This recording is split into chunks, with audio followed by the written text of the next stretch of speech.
is the time of your final choice upon you? Let's all take a deep breath.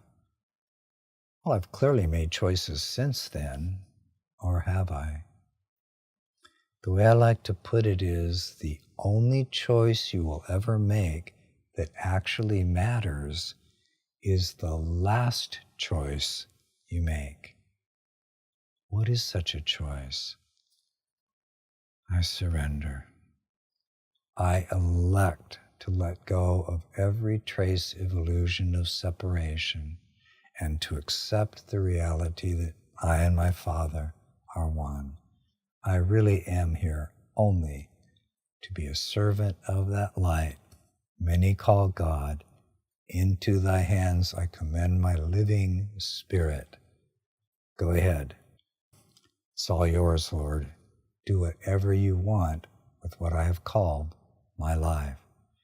This is our last choice. And we come to realize that the more we heal and awaken, we're actually liberated from choice. There is no choice. There's just surrender and servantship. And in that, all things are provided and life unfolds just as it's supposed to unfold. You can feel it. There's a buoyancy. There's an effortlessness carrying you. Miracles occur. Life occurs in ways you could have never imagined or dreamed. In fact, there is no dreaming. There is no dreamer. The last choice you ever make will indeed be the only one that truly matters. Normally we have a choice between us, and in the ego's thinking, oh my God, do I go left, do I go right? Oh my God, what's going to happen? Well, if I go left, I don't know if that isn't, but what if I go right?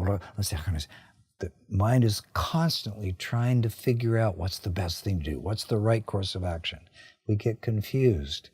Confusion occurs only in the egoic mind. Wherever we are confused, stop, and it must be time to breathe. I am in and under the influence of the egoic mind. In reality, there is no confusion,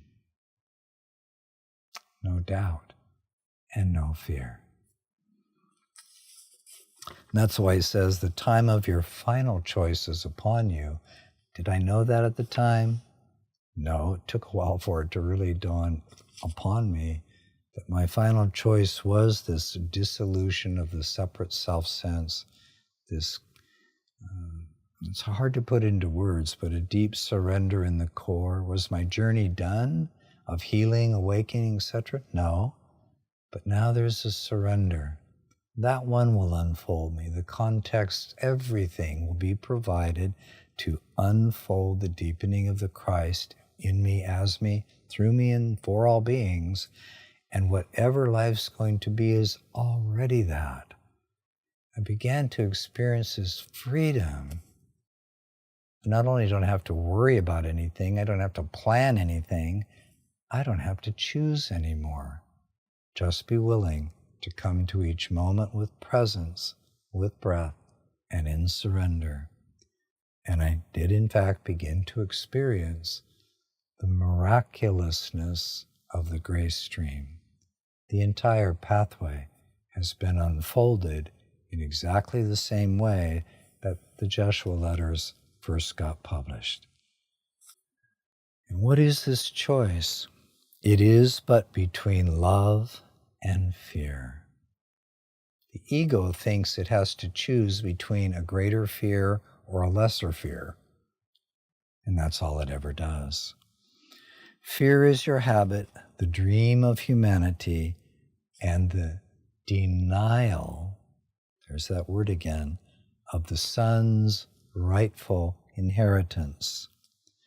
It is an inheritance, the acceptance of which, take a nice deep breath, is a choice. It's not just a fact. I and my Father are one. Great, that's a nice thought. Are you going to choose to accept it and to surrender into its mystery so that it can carry you and live you into the realization of that truth.